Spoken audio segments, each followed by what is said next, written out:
Your favorite artists. New music discovery. Candid conversations, unfiltered. Loudmouth, little lady, lots of music history. Broadcasting live from New Jersey, it's the CARR STEREO Podcast with Terrie Carr.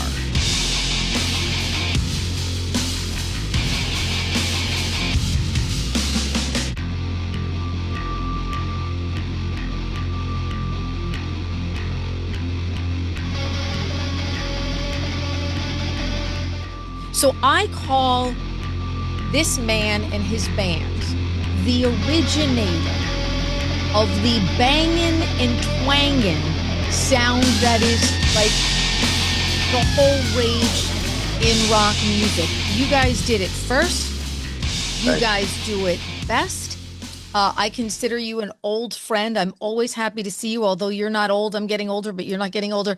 It is such a pleasure to welcome to my CARR STEREO podcast, my good friend, Chris Robertson from Blackstone Sherry, one of the most talented people literally on the planet. Are you wearing a Dolly? Wait, are you wearing a Dolly shirt? I should have worn my Dolly shirt. I am.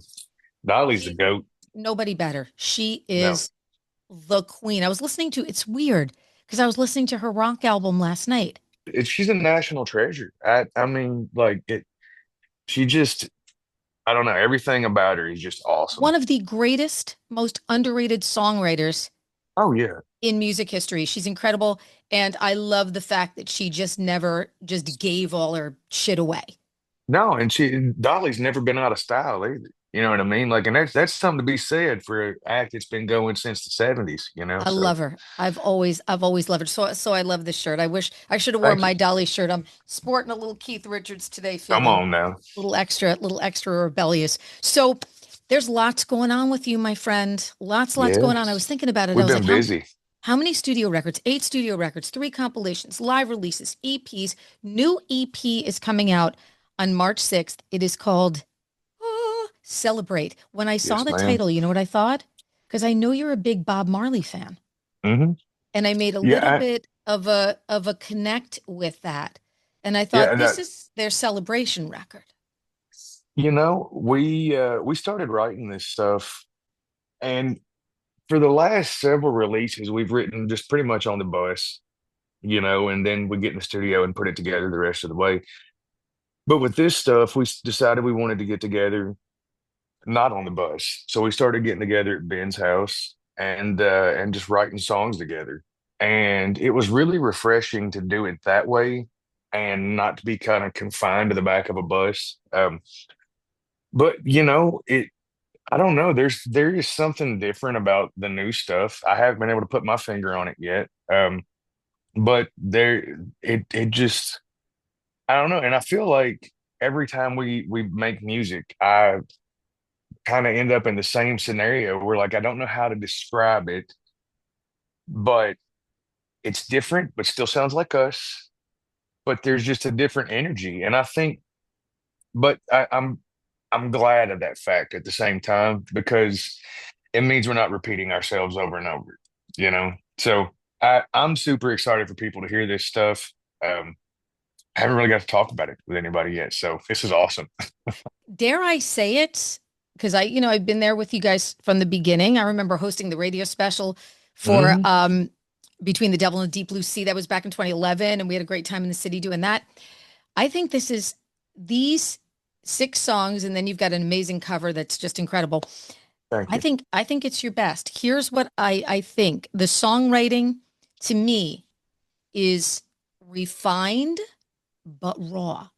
There's still that raw feeling of feels like the first time I heard the band.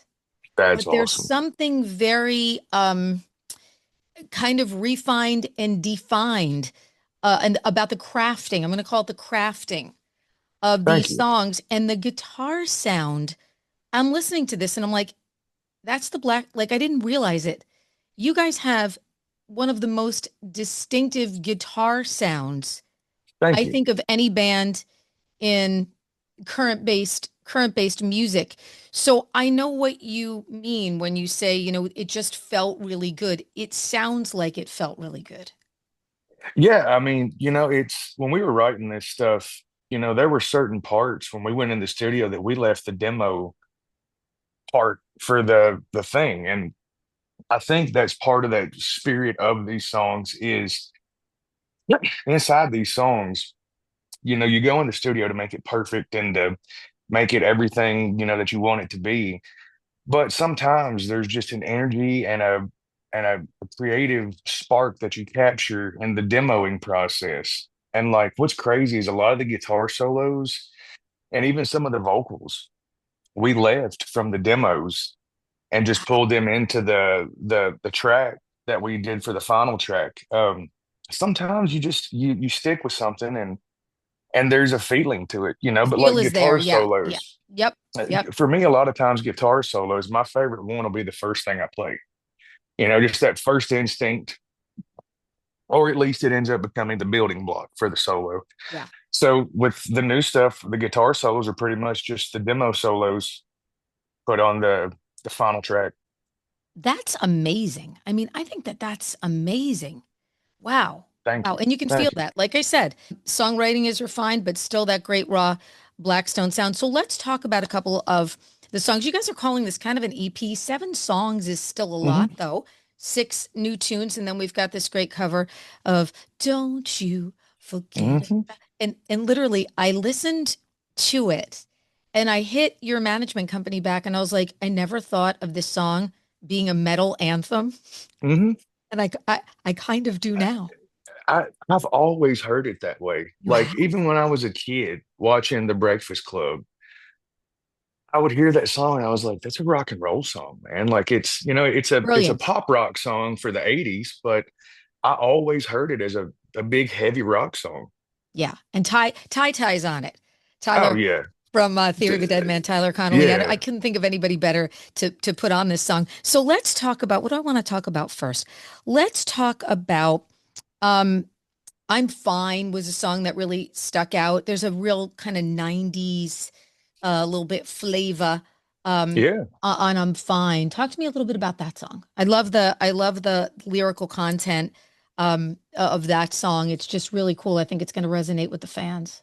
Yeah. I mean, we live in a weird world, and I'll be the first one to say it gets weirder every fucking day. But I think, that mental health is a subject that we're still learning how to approach and how to deal with, especially, in men for some reason. I don't know why it's taking so long for men to be more vulnerable about mental health and things of that nature.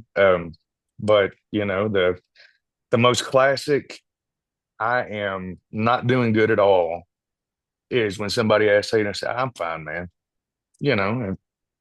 And that was the whole idea behind the song is I'm fine. Nothing is okay, but you tell the world you're fine. And you know, it's just at some point you get to that where you're tired of trying to hide everything and I'm fine. It'll be fine. It'll be what it is, and I think we've all hit that point. And that song, you know, they're just the way it starts. Lit my last cigarette. I'm all out of regrets. Fuck it. I'm finding peace and loneliness. I mean, it paints the picture, of what that is. And I love that song. Even though it's hitting on a hard subject, it's still got an uplifting kind of feeling about the song and the way it keeps going. And I love the way the song ends Yeah, yeah. The hook with and the melody on this vocals. record is so great too, because it's heavy. It's a heavy record, but man, the light comes into these songs with that Thank hook you. and melody, and uh, just brilliant. I think Neon Eyes is a classic Blackstone riff. Yeah, oh, yeah. When I first heard it, I was like, man, going back to the beginning, really, really feel that song. Talk to me a little bit about that song. So that one, funny enough, is that one took a little bit longer to come together. It originally had a different verse, completely different music, different lyrics. We never even put lyrics on the other verse. We just had like melody ideas. And we were sitting at Ben's house one day and we were like, this song just needs a different verse. So we literally scrapped all the music that was there, just kept the drum beat. And when the guitar riff ended, we were like, okay, what kind of vocal melody will we go here? We came up with a vocal melody and then figured out the guitars to go behind it and the bass. And it kind of hits into this like pseudo reggae kind of thing in the verses with the guitars. That's really where we took the inspiration on the guitar parts from Hmm. in the verses was like, a lot of that the reggae stuff with the Bob Marley influence and Toots and the Mayhawls and all that stuff. So Yeah. it's, you know, for us, that song, and like you said, the riff kind of carries the whole thing on that one. And it's a big riff. It's a big burly riff, and I'm looking forward to playing that one live Yeah, for sure. chunky baby, chunky, chunky, chunky. Let's talk about Celebrate. Yeah. Celebrate reminds me of a song about living in, it felt when I heard it, it was a very living in the moment Yes. Yes. kind of song. Your vocals are so soulful. Thank Bringing you. it to church, there's that beautiful light, that gorgeous hook. It's okay to freak out or reach out, and there's just something really magical about Celebrate. That one, we had that music, and the music was really driving and really heavy. And we had that melody come up in the chorus, and the first word that was sang was celebrate. And we wanted to write a song about just celebrating every victory, whether it's being able to get up in the morning and smile or, getting through your day at work. Every victory in life is worth celebrating to some degree. And, I think we get away from that entirely too much. You We know, need that. Don't you feel we need that now yeah, more than ever? we harp on ourselves so much. And if we're not doing it, the next person's going to harp on you. So celebrate your damn self. You've got a tour that's kicking off too in Hmm. just a couple weeks. We've got a date in Jersey, Asbury Park, November 18th. It's a pretty long tour. You got some time off from what I see in October. I Yeah. don't know if they're going to line those up.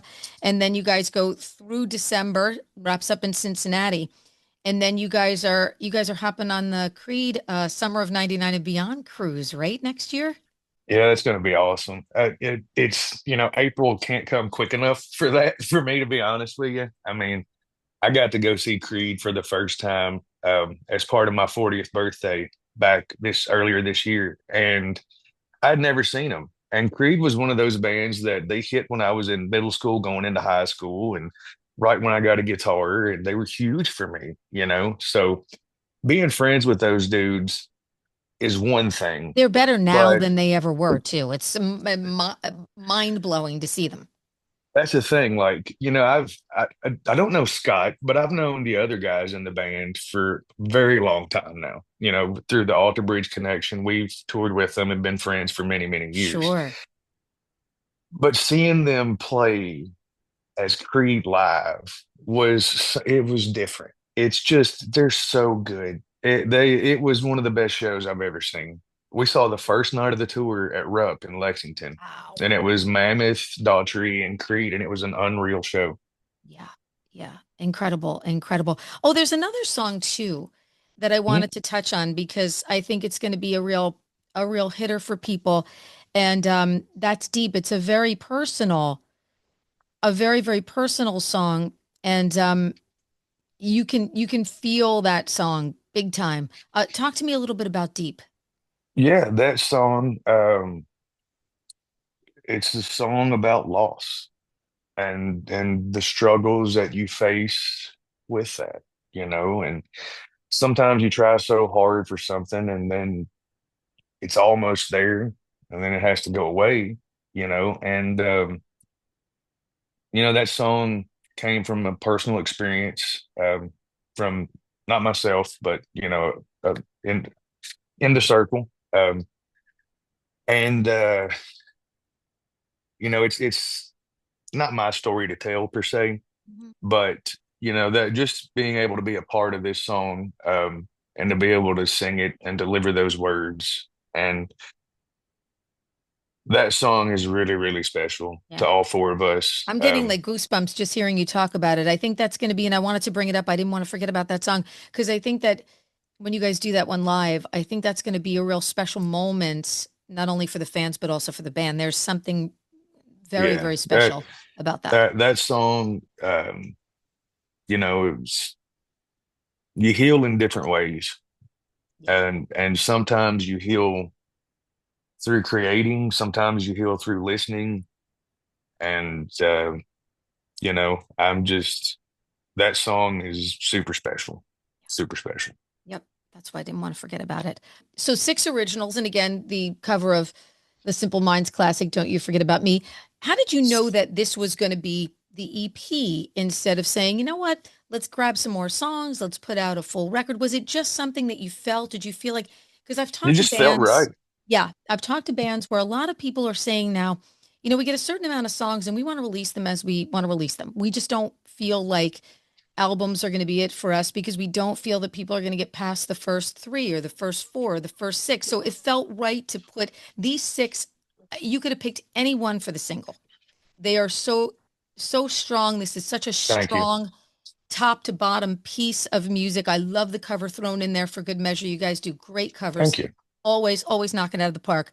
But six just felt right. These felt like six just in Yeah, my and I mean, balls kind of songs. yeah, and the world we live in now is like attention spans aren't what they used to be. Let's be No completely way. honest. Yep. We want something new every 5 minutes. So, as opposed to putting out a new record and then people wanting new music in 3 months, if we put out, we go write six songs that we truly and wholeheartedly believe in, like we do these six, we put those out, you know, I feel more comfortable in that than putting out a full record and, hoping that the next 18 months are awesome. I'd rather put out six songs and see what happens. It's just the industry is constantly changing, but this group of these six songs felt like they set together in a way that they didn't need anything else put with them at the moment. I agree. I absolutely agree. I was blown away when I got all right, we'll sneak, because listen, I don't want to talk to you about new music until I've heard all the music. I Right. I don't get want like that. a snippet. I don't want, because I don't feel like it's going to do you the justice or me the justice. So I was like, I got to hear this. I'm not going to let anybody else Yeah. hear it. Um, and when I just couldn't stop listening, I was just like, the songs are Thank you very so much. strong and so great. It's definitely something to be super proud of. So when you go out on the road, you guys are taking Aaron with you. Ooh, Hmm. I love Aaron. He is what a So talented good. guy he is. Such a good, and then the whole band are great too. And then we I got love them those Dirty guys. Roses. So Yes, yes. it's gonna be a hell of a rock show, start to finish every night. That's going to be fantastic. We have a date in Asbury Park, by the way, November 18th, Asbury Lanes, although people are all over the country watching this. So just check the band's website or their Oh socials yeah. for, a show near you. I'm excited. We're in the New York, New Jersey area, and that's where our show is on November 18th. Cannot wait to see you guys live. And it seems like March 6th is so far away, I know. but cannot wait for new music. And I think people are going to be so blown away when they Well, I hear hope these so. six songs. And I genuinely thank you for your opinion on this stuff. It means the world to us. Well, I love the Blackstone Cherry experience. I mean, when I think of that catalog too, how do you pick, Like I Roll and Lonely Train and White Trash Millionaire and Blind Man and Ringing in My Head and Soul Creek and Blame It on the Boom Boom. And I mean, Me and Mary Jane, like the catalog is massive now. Is every night different when you go out on the road? It depends on what kind of tour we're doing, really, So some nights we'll switch it up, some nights we'll do the same set list. It just depends. But like where we're at, we have so many songs that are kind of expected of us to play People want to hear that, those songs they love. yeah, and rightfully so. When I pay to go to a concert, I want to hear the songs that made me love the band. So I get it. So Billy Joel we try to doesn't do sprinkle piano, in the man. People are pissed off. 100%. It'd be like if you went to see Ozzy and he didn't do Mama, I'm Coming Home. You know what I mean? I He get it. always did it. You know what I mean? I So get it. it's, not saying we're Ozzy, but there's certain songs that you have to treat with a Though, certain yeah, amount of those songs respect each resonate night, with people. you Yes, know. absolutely. And congratulations on having that What a great Thank you. problem to have. Thank you very much. The catalog is so big. What an amazing problem to have. I'm so excited to get some time with you. I cannot thank you enough for spending time with me. Yes, ma'am. Celebrate is out on March 6th, and single is out. And super duper excited to have you on with me. And I Thanks love so you, much, Chris. I Terry. love everybody in the band. How are the pups, by the way? How are the doggies? Mine are great. Ben's three are great. Everybody's pups are great. John Fred got a new Yorkie over the last year or Oh, so. I've had So, 5 Yorkies. They are so underrated as a great dog. They're little Spitfires and they're the most loyal little mother truckers you'll ever oh, have. dude, our little Yorkie she is the most loyal and protective dog I've ever been around in my The life. greatest. They'll wrestle a bear to save their mama or their Oh papa. yeah. Oh yeah. I love it. I love it. And I love you. And I cannot wait to see You you too, honey. in Thank you so November. Thank much. you so much for spending some time with me. Mwah. See you, honey. Thank you. Don't forget to like this podcast and subscribe to the Car Stereo page on Spotify, Apple, YouTube, or wherever you get your podcasts. I'm Rob Moorhead. TC and I will see you next time.